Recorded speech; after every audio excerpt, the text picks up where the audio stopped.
no ano de 2026, você vai conquistar projetos de vida de anos anteriores. Amém?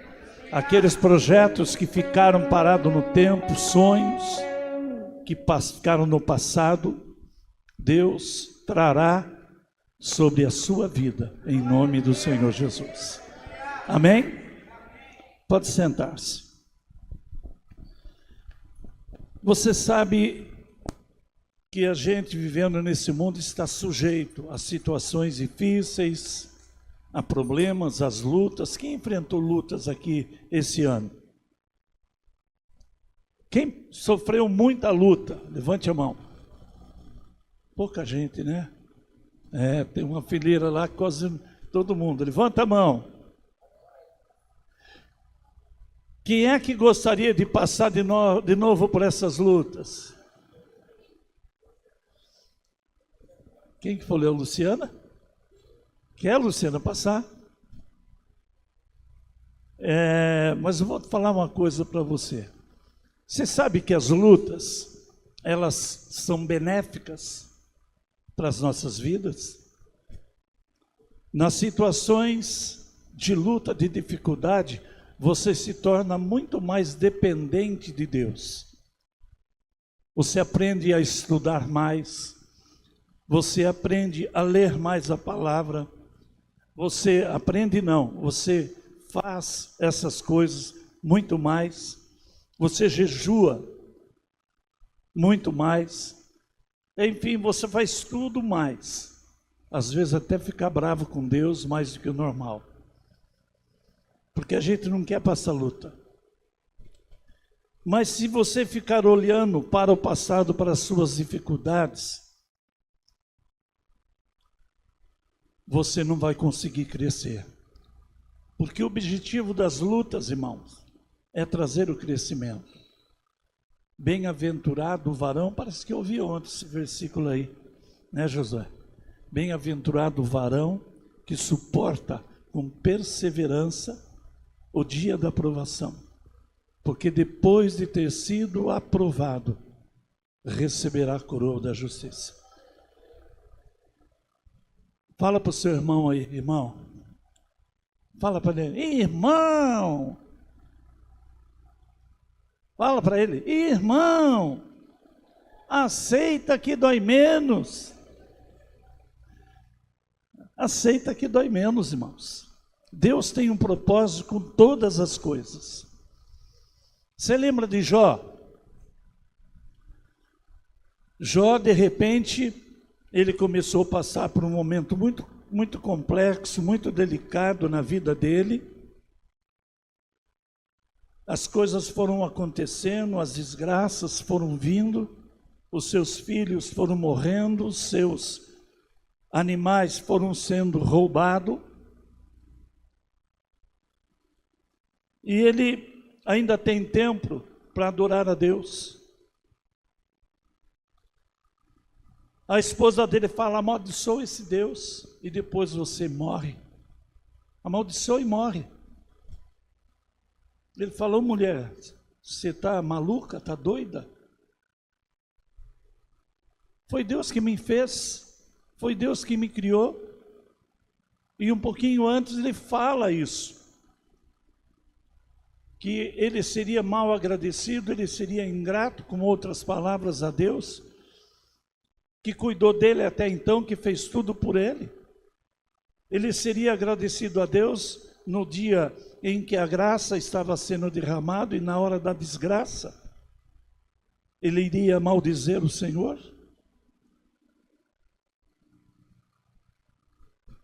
Tem um versículo em Eclesiastes, não, em Provérbios, que eu vou ler primeiro.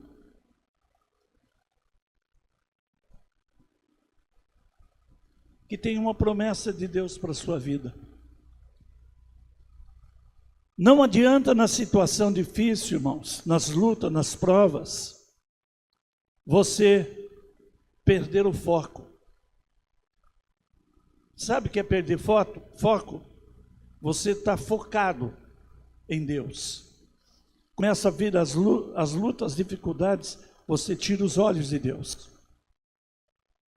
Por isso que eu falei que é nesse momento que nós mais oramos, mais jejuamos, mais lemos a palavra, mais nos dedicamos ao Senhor. Não adianta você ficar olhando para a circunstância. Não adianta você ficar ouvindo aquilo que as pessoas dizem de ruim. Pessoas vão chegar na sua casa para fazer visita e será pior do que se ela não tivesse ido. Algumas, tá? Algumas pessoas. Porque muitas vezes elas falam assim, puxa, eu conheci uma pessoa que estava com esse mesmo problema seu. Ah, é? E ela sarou? Não, morreu. Eu passei por isso, quando eu sofri acidente de carro. Eu, graças a Deus, não tive nenhum problema, a não ser batido na cabeça, irmãos. Fiquei meio pancado por um tempo. Não fiquei não. Mas eu bati a cabeça e fui para o hospital na hora, porque a gente tem que passar. Tempos depois eu estava em casa, eu não fiquei internado, mas eu estava em casa, fiquei 1 ou 2 dias internado só. Eu e os meus parceiros de acidente. Aí foi uma pessoa fazer uma visita para mim e ela falou, esse problema de pancada, de batida na cabeça é muito sério. Porque às vezes o médico libera e a pessoa passa a ter problema e morre. Falei, oh, que palavra, que consolo, né? Que consolo, porque foi exatamente isso que aconteceu com a gente. Mas se você olhar um pouquinho na vida de Jó, irmãos, ele tinha todos os motivos do mundo para reclamar. Antes de eu ler, você quer ver uma outra situação, Davi? Você sabe da história de Davi? Eu já vou abreviar tudo e vou colocá-lo diante do gigante. Estava todo mundo do exército, soldados valentes e experientes, todo o exército de Israel, com medo de lutar com Davi, com Golias. Mas ele é enorme, ele é grande, ele tem 3 metros e 1 palmo de altura. Ele é muito grande.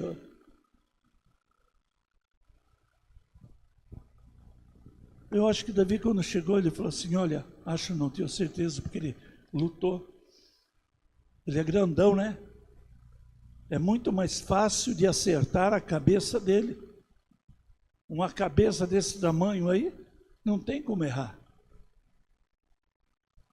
Eu já falei isso para vocês, vou falar novamente, aquele gatinho que está parado em frente a um espelho, e quando ele olha para o espelho, ele não se vê, mas ele vê um grande leão.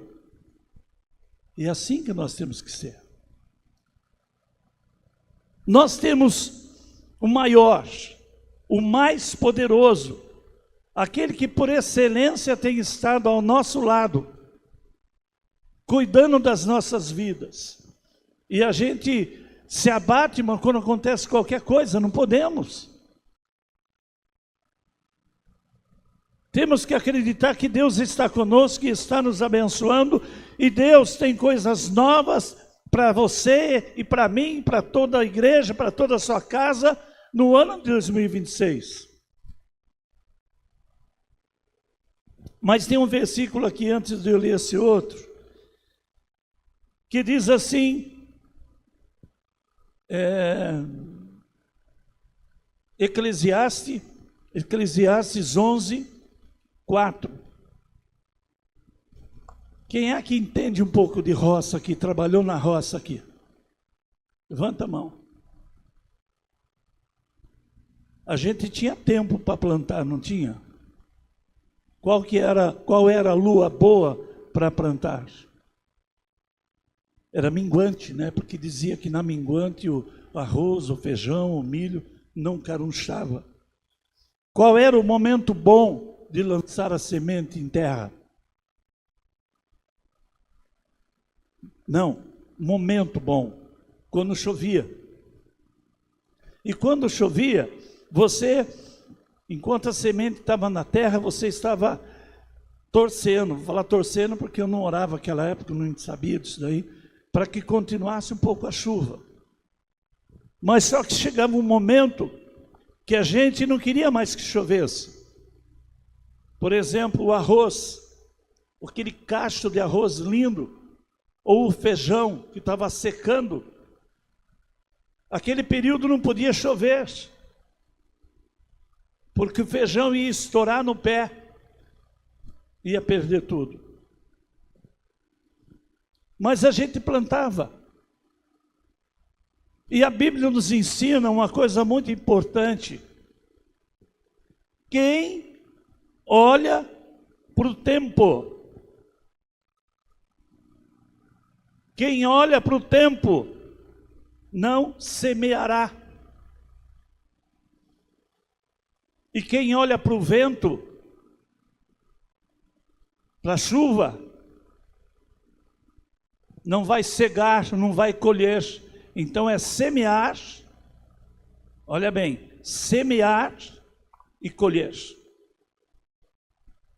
Ah, está muito quente, está muito difícil plantar, está muito seca a terra. Eu passei ontem à noite, fiz um pedido para as pessoas assistirem um filme. Vocês se lembram? Teve alguém que viu o filme? O filme você poderá ver na sua casa, assistir na sua casa, no YouTube, no que mais? Mas tem uns canais que não são, né? Eu não sei outros canais que tem aí, mas tem lá. Se você quiser, você compra o filme, R$11 e assiste na sua casa. O nome do filme é Fazendeiro de Deus. Um homem que ele era escocês, mas ele viveu na África, na Zâmbia. E lá na Zâmbia ele tinha sua fazenda de milho. E houve um período na vida dele que aquele milho estava morrendo tudo. E diz ele que orou, falando com os fazendeiros, que ele orou e o milho surpreendeu a todos, deu uma colheita maravilhosa. Mas o mais empolgante do filme, o mais emocionante, é quando está um período de seca, mas muita seca. Aquele período daquele fenômeno, El Niño, né? Que estava muito seco. Ah, mas o El Niño era chuva. Ele é citado isso lá como El Niño, aquele período da seca. E ele ia plantar batata, foi bem nesse período. E ele tinha dívida com o banco. Ele estava devendo para o banco. Se ele plantasse a mandioca, era o que? A batata. Se ele plantasse batata e a batata apodrecesse na terra, porque não chovia, era uma terra seca, era só poeira. E várias pessoas chegam a falar para ele, amigos dele, o pastor dele, falava, não planta agora, acho que é melhor você não plantar, você ouvir os outros. De repente liga o gerente do banco e fala assim, eu soube que você vai plantar batata, literalmente. Não faça isso. Você tem sacarias e batatas que você vai plantar. Se você plantar e não chover, vai apodrecer. E ele falou, obrigado pelo conselho, obrigado pela orientação, mas eu vou plantar. Então parece ele contrariando todo mundo, a própria família, algumas pessoas da família, os amigos mais próximos, pedindo para ele não fazer isso, e ele e o outro, eu não lembro o nome do outro, é um nome fácil de falar, o nome eu não me lembro, E ele fala, eu vou plantar. E planta as batatas, irmãos. São aquelas leiras, ou aquelas carreiras, parecido com um canteiro, e planta as batatas. E todo mundo duvidando, e bate o pé na terra onde foi plantado, subia poeira. O vento batia, era só poeira que levantava. E estava chegando perto da colheita. E o pastor está comendo e fala assim, meu amigo, meu irmão, tira aí, cavoca a terra, aí você não está curioso para saber se tem batata? Ele falou, não, porque eu falei com Deus. E eu só vou mexer com essa terra no dia da colheita, que é amanhã. Então vai ele e o cara lá, um Zulu. Esse cara vai lá, da etnia dos Zulus, né? Vai lá com ele. E ele fala assim, nós vamos colher as batatas hoje. Mas antes de colhê-las, vamos falar com Deus, vamos orar. Vamos agradecer a Deus pelas batatas. Aí eles oram, abençoando as batatas, abençoando a terra. Aí ele fala para o empregado dele, fala assim, pode cavucar. E o cara pega um garfo grande, desses garfos, até nós temos aqui, né? Vamos cavucar batata, vamos ver onde tem. Põe no chão assim, pisa, e faz assim com o pé, com o cabo do garfo. Aparece aquelas batatas enormes. Aquele monte de batata que sai daquele lugar. Parecia que não tinha nada, porque nem broto tinha, irmãos. Mas as batatas estavam lá, porque o nosso Deus é um Deus de milagre, não importa a circunstância, não importa o tempo, não importa os problemas que você enfrenta, se você acreditar em Deus, o impossível vai tornar-se possível na sua vida, o impossível irá acontecer. Aquele que fica olhando para o tempo, vai chover, não vai chover, está sol, está seca. Aquele que fica fazendo isso não vai plantar. Não importa se a lua é boa, não importa se a lua é ruim. E aquele que fica olhando para o vento ou para a chuva, não vai colher. Você não pode olhar para a circunstância, você não pode olhar para o problema, você não pode olhar para a desgraça que talvez tenha acontecido em bater pênalti. E o goleiro fica mexendo com ele. E ele não quer olhar para o goleiro, senão ele fica meio desestabilizado. E quando ele começa a olhar, muitas vezes, irmãos, ele erra. Porque ele treme na base, ele perde o foco. E o que você não pode é deixar que as circunstâncias dessa vida te leve a perder o foco. Você precisa acreditar em Deus. Porque aqui em Provérbios também nos fala que Deus colocará nas nossas mãos as bênçãos que Ele tem reservado para todos nós. Provérbios capítulo 3, versículo 16 diz assim: aumento de dias há na sua mão direita, e na sua mão esquerda dinheiro e honra. Aumento de dias há, existe, tem na sua mão direita e na sua mão esquerda din-din, dinheiro e honra. Aqui Salomão está falando com o povo de Deus sobre sabedoria. E nós precisamos aprender a administrar a nossa vida, a nossa casa, com entendimento, com sabedoria. Para aqueles que obedecem a Deus, para aqueles que servem ao Senhor. Com licença.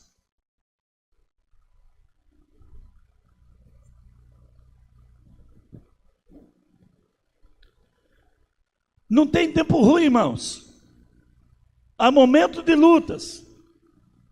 Mas as lutas não são ruins. Há momento de enfermidade. Ah, mas eu conheço uma pessoa que era de Jesus e morreu. Ele venceu.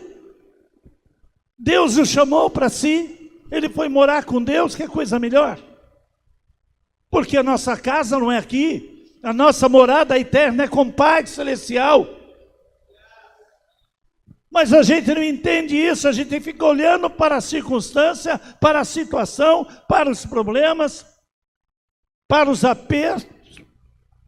Aqueles apertos que tivemos no ano de 2025, e muitas vezes essa situação te leva a perder de vista aquilo que Deus tem para o novo ano. Você está aqui e hoje está encerrando o Projeto de Vida 2026.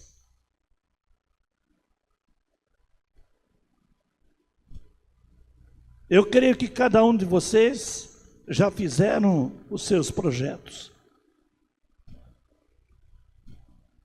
E hoje nós iremos orar com você e ungir a sua vida. E declarar que tem coisa nova chegando. Tem coisa boa chegando. Amém? Tem que...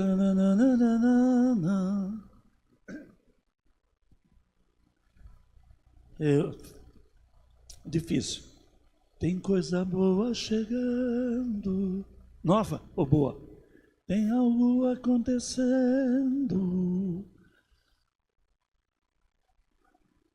E não importa o que eu sofri. O que importa é que eu sobrevivi. Você está vivo? Fala para o seu irmão, você está vivinho da Silva. Antigamente a gente falava isso daí. Você está vivinho da Silva. Você está vivo, você está respirando, você está abençoado. As lutas que vêm para te derrubar, traz crescimento. A minha irmã, quem se lembra do Fusca? Fuquinha. A minha irmã tem um Fusca, ela tirou 0, um Fusca 78. Era a coisa mais linda, irmãos. Amarelinho, canário. Mas antes dela pegar esse carro, ela tinha um outro carro. Um carro velho. Um carrinho velho, surrado. E ela foi fazer alguma coisa no centro da cidade de Votorantim, irmãos. Olha só, nós morávamos lá, né? Estou falando de Votorantim porque era uma cidade pequena e que não era muito comum os assaltos. E ela foi fazer uma coisa no centro e quando ela voltou o carro não estava lá. E ela ficou triste, porque ela era professora e ela dava aula em vários lugares. E sem o carro seria muito difícil para ela. Nesse período que ela ficou sem o carro, esperando que o carro fosse encontrado, ela ia dar aula e ia de táxi. Não tinha Uber naquela época. Coitada, ela gastou um monte. E eu falei, Didi, o nome dela é Dinair, mas a gente chamava ela Didi. Deus vai te dar uma coisa melhor. Mas não falei o que ele ia ter. Falei, Deus vai te dar coisa melhor. Aí ela falou para o meu irmão, você vai comigo na Vox? Era uma empresa chamada Cobel, a representante Vox, em Sorocaba, que era a cidade vizinha, e ela viu os carros usados. Aí ela viu um carrinho amarelinho, canário, coisa mais linda. Não é amarelo ou ovo, viu, irmãos? É o canarinho, aquela cor bem clarinha. Ela olhou todos os carros e pôs o olho no Fusca. Falou, eu quero levar aquele carro lá. O diabo tentou me humilhar. O diabo tentou me envergonhar em relação a Deus. Mas é esse carro que eu vou comprar. E Deus deu para ela aquele carro, irmãos. Porque ela não ficou focada no carro que ela tinha perdido. Ela firmou os olhos dela, o olhar dela em Deus. Eu também perdi um carro. Quem estava dirigindo era a pastora Sônia, lá em São Paulo. Eu estava aqui em Campinas, ela estava lá. Recebi o telefone, já contei para vocês, de um pastor amigo. Tinha terminado o culto da nossa igreja. Eu estava no gabinete, eu, o Alexandre, o tesoureiro da igreja, mais algumas pessoas. Quando terminava, a gente ficava batendo papo, terminava o culto. De repente liga o meu amigo e fala assim, o amigo, Jesus, era meu amigo mesmo, mas nesse dia foi amigo da onça. Ele falou assim para mim, Celção, rápido aí, vê o documento do carro, o número da placa do carro, porque a Sônia foi raptada. Vê rápido aí, porque a Sônia foi sequestrada. Eu falei, o que você está falando? Vê rápido. Como é que eu ia ver rápido, irmãos? Como é que eu ia ver rápido? E nós fizemos uma roda ali no gabinete, eu não lembrava o carro, a placa. Fizemos uma roda e oramos. Declaramos a bênção sobre a Sônia. Toca o telefone, o Alexandre que atende. Foi você, né, Lê? Ela ligou no celular ou no telefone? Então, mas no celular? Ligou no celular, a gente estava orando, terminando a oração, ele atendeu. E o Alexandre falou, estão orando. Aí ele falou assim, não precisa orar mais. A Sônia já foi encontrada. O carro não. O carro não. Era um carro, um Bora, que o meu cunhado vendeu para mim, vendeu assim na palavra. Eu estava pagando ele. Aí apareceu um outro carro, mais novo e muito melhor do que era o Bora. Com o seguro do Bora, eu consegui pagar o outro carro, porque a pessoa fez um precinho muito bom. E fiquei com um carro novo. O diabo, ele quer te envergonhar. Entenda uma coisa, irmãos. O diabo, ele quer te prender, sabe onde? No seu bolso. Ele não quer que você oferte. Ele quer que você seja uma pessoa crítica. Quando a gente vai falar sobre oferta. Porque ele não quer ver você bem. Porque se você viver bem, abençoado, você vai depender mais de Deus ainda. Porque você vai ver então que Deus está fazendo o que diz a sua palavra. Então ele quer te atrapalhar, te atacar, te atingir com enfermidade, com perda de bens, com perda de pessoas. Um monte de coisa ruim. Porque ele quer te distrair. O ladrão não vem senão para... Só quem trouxe a boca. O ladrão não vem senão para matar, roubar e destruir. Mas se os seus olhos estiverem firmes no Senhor, você vai ver que não é o tempo que vai te impedir de grandes conquistas. Quem é que no final do ano passado fez o seu plano de vida, projeto de vida? Talvez você não tenha recebido.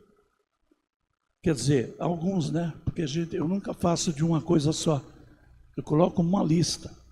Vida espiritual, vida ministerial, minha vida com Deus. E outras coisas. E Deus tem abençoado a minha vida.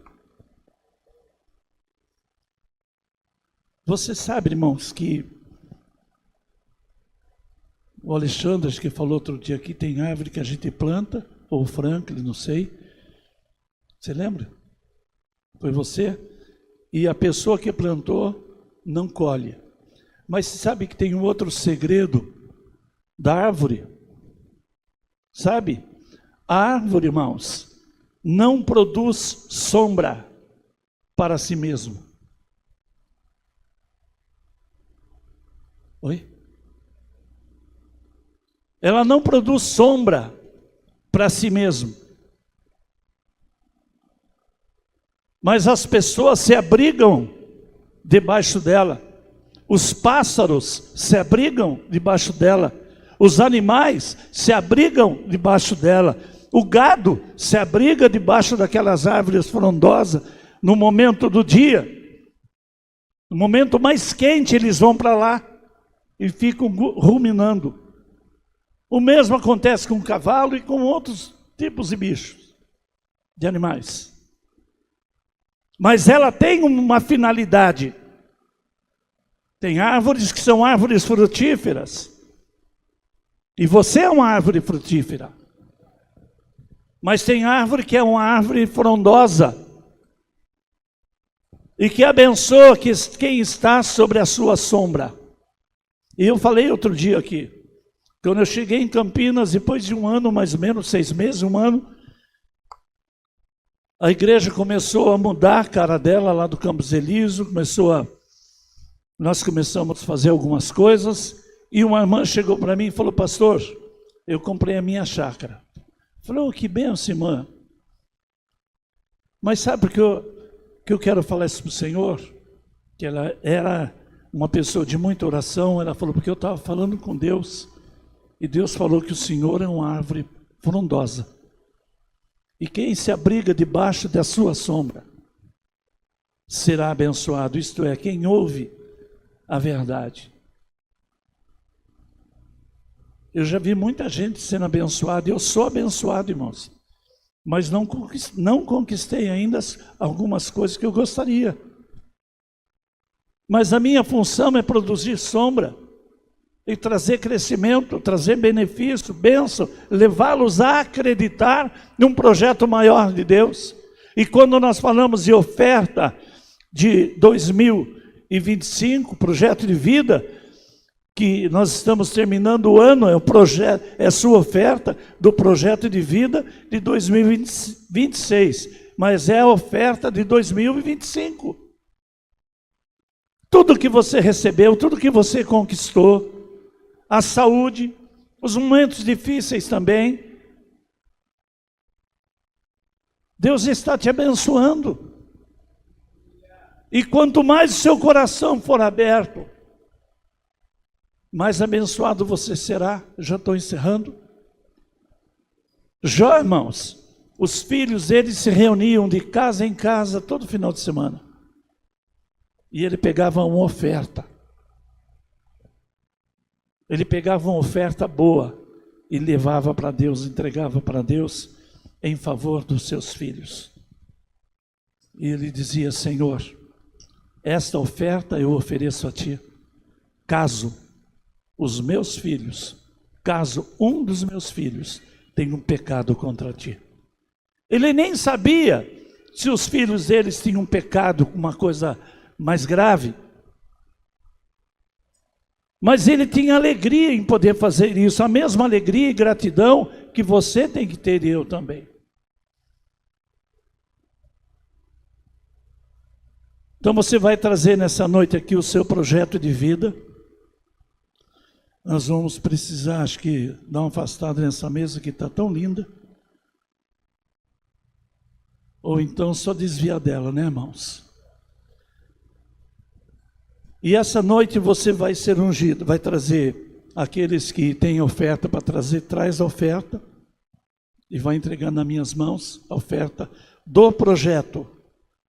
A oferta do projeto. Correto? A oferta do projeto você traz na minha mão, a oferta e dízimo você coloca na salva. Tá? Vai ficar uma diaconisa do meu lado com uma salva.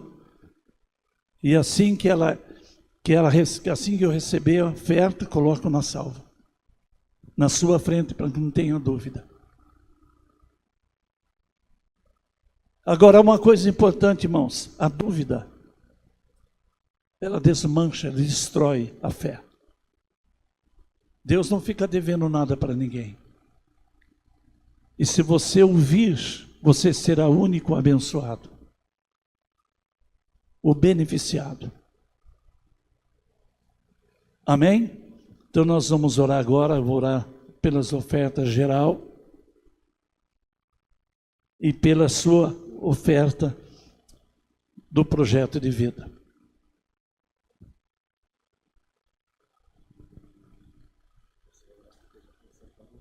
Eu não sei se você fez uma cópia do projeto de vida. Seria interessante, esquecemos de falar isso daí. Uma cópia do projeto de vida. Sabe? Deixa eu ver aqui.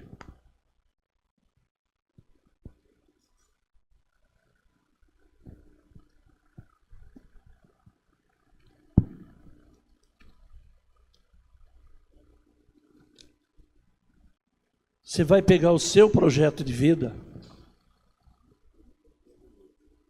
Tá.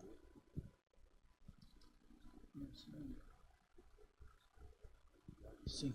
O meu projeto de vida, irmãos, fica comigo. Eu até falei com o Dair hoje para ficar para a pessoa trazer aqui para a gente orar, mas trazer para orar.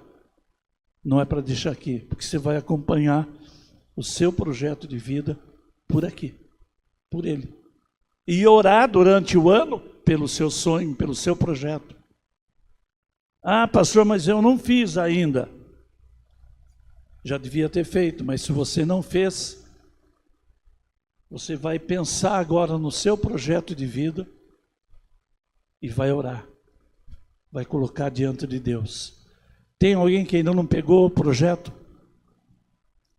Bem rapidinho, os nossos diáconos e diaconisa. Eles vão entregar para vocês, talvez não dê para você escrever agora.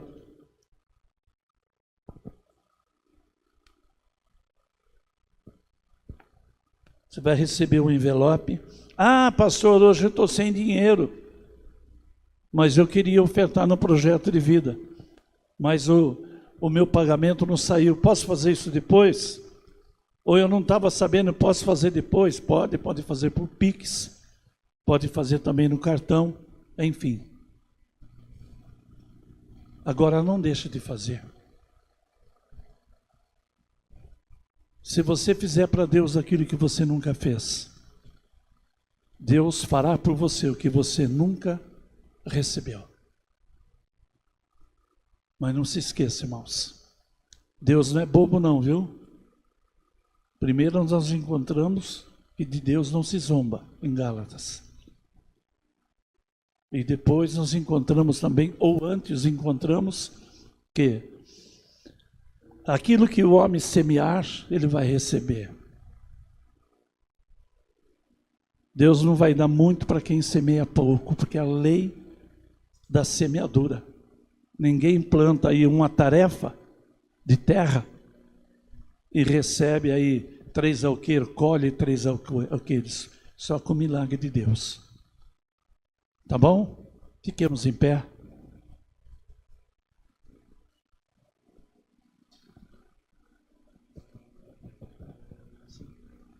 Verdade. Boa lembrança. Esse filme, irmãos, ele é baseado na vida real. Tá? Esse filme, ele é um filme baseado em fatos reais. Aconteceu. Tá? E o cara se tornou um pregador da palavra. Teve um momento no filme que é tão emocionante, que ele fala que Deus estava impulsionando ele para levar, para orar pela seca, para que viesse chuva, para orar pela violência, contra a violência, porque os Zulus, o povo Zulu era um povo muito bravo, muito ruim. E a terceira coisa, eu não lembro o que é, violência, chuva, e pelos fazendeiros que estavam desanimados. E daí ele fala com o pastor, falou que queria fazer uma reunião com o pessoal, e explicou, orar pelos fazendeiros e por essas coisas. O pastor falou para ele, pode fazer na minha igreja. O pastor, aí ele pergunta para o pastor, quantas pessoas cabem lá? 300 pessoas. Ele falou, não, preciso de um lugar maior. Ah, então tem aí a igreja da prefeitura. Quantas pessoas cabem? 700. Não, lá também não vai caber. Ele não tinha ninguém, irmãos. Ele falou, quero fazer num espaço maior. Ele vai e conversa com o diretor de um estádio de futebol, que era enorme, porque porque ele tinha em mente de levar milhares e milhares de pessoas para orarem, para clamarem a Deus em favor dessas coisas. E é isso que você vai fazer. Estar orando por todas as coisas e pelo seu projeto de vida, em nome do Senhor Jesus. Amém? Eu vou orar agora pelas ofertas. Os nossos pastores, vocês vão ter que ficar aqui, tá? Oi? É legal, a gente podia cantar antes, né, de vir para cá, porque depois eu preciso de vocês ali ungindo. Tá? Eu ia falar uma coisa antes de você falar isso. A unção, irmãos. Nós temos ungido a mão de vocês durante esses dias. Hoje nós iremos ungir as suas mãos e a sua fronte, a sua testa. Tá ok? Então eu vou pedir a gentileza, todo mundo que vier daqui vai passar para cá.